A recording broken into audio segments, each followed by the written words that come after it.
Yeah, feeling good. Rehab went great. Back to back to lifting weights, back to my regular routine.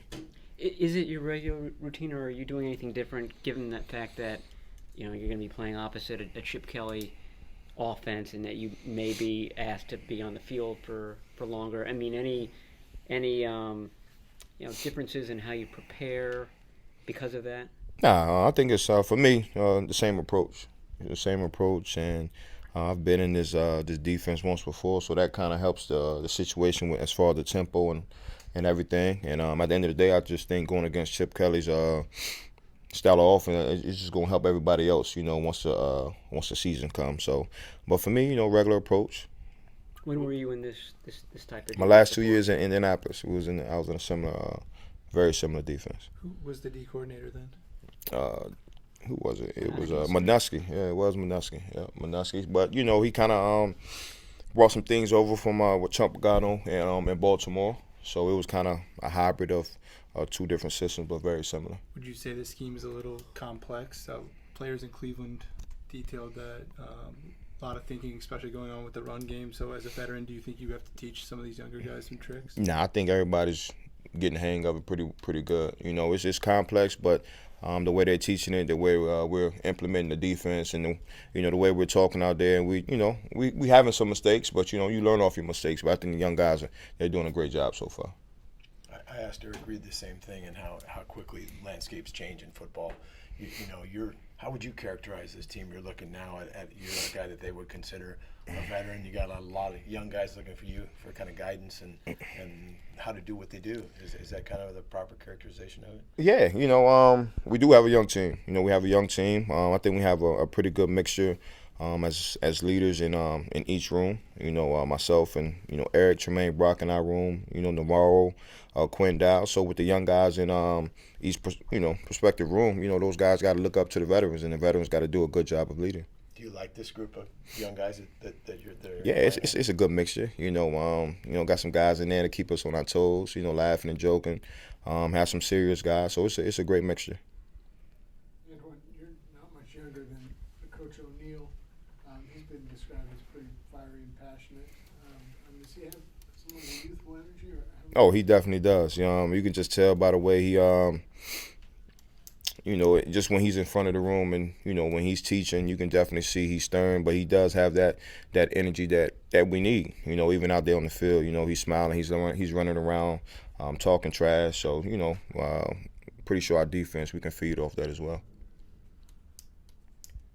With all these young guys coming in, do you feel a responsibility to be a mentor and to be a teacher on the field?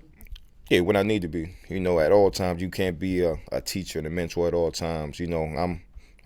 I'm still a kid too, a kid of the game. I love to go out there and play, but when it's time for them guys to come to me and ask questions, or if I see somebody doing something that maybe I could give them a pointer or two, that's when I do that.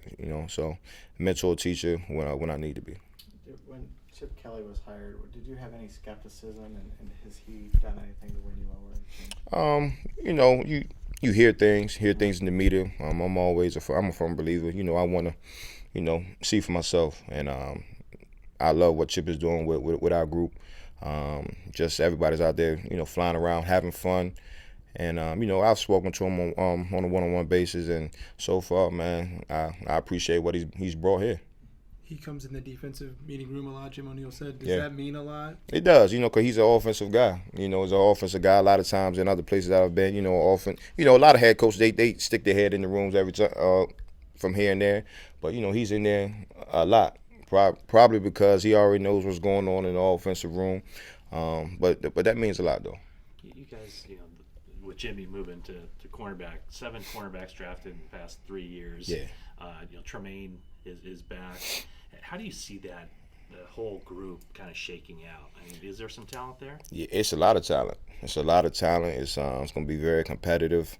And a lot of guys doing a lot of good things. And, like Coach Jim O'Neill and Coach Half says, we can get our best players on the field. So whether it's that, 6 DBs, 5 DBs, whatever the case may be, this is the time of year that you can play with that and see who's doing well and who's doing what. So we have a lot of talent in our room, and like I said, come training camp, even here at OTA, it's going to be a lot of competition. From your standpoint, is it easy or is it kind of really difficult to tell who Nah, who it's the tough. best guys are? Right now, it's tough.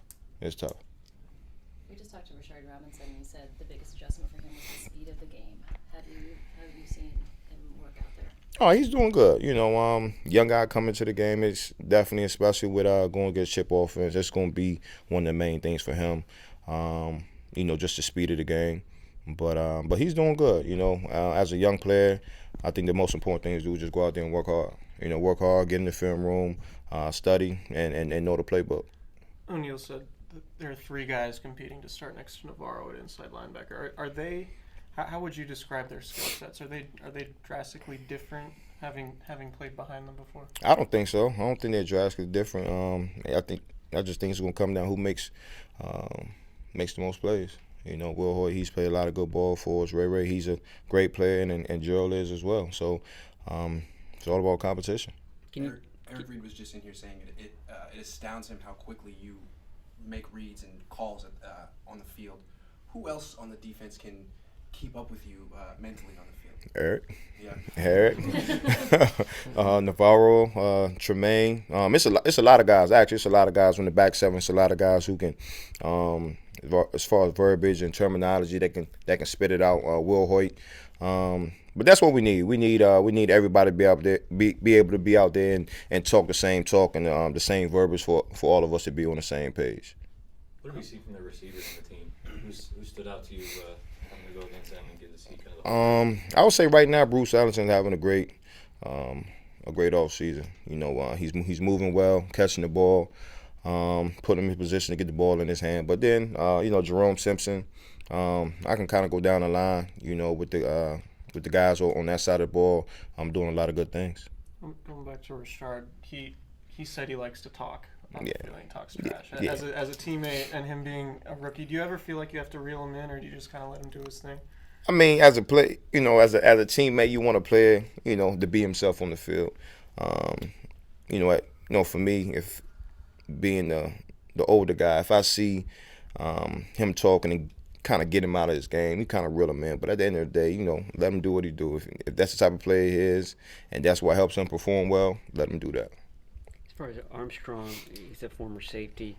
Can you see that in his game? Is it apparent that he's played in the secondary before? Yeah, it's funny when we said that. We was watching film in our DB room, and even our coach said, like, who was that? And he got some good cover skills, and he was like, yeah, he plays safety. So you can definitely see it. Some good feet, technique-wise. So definitely helps him at the position that he's playing.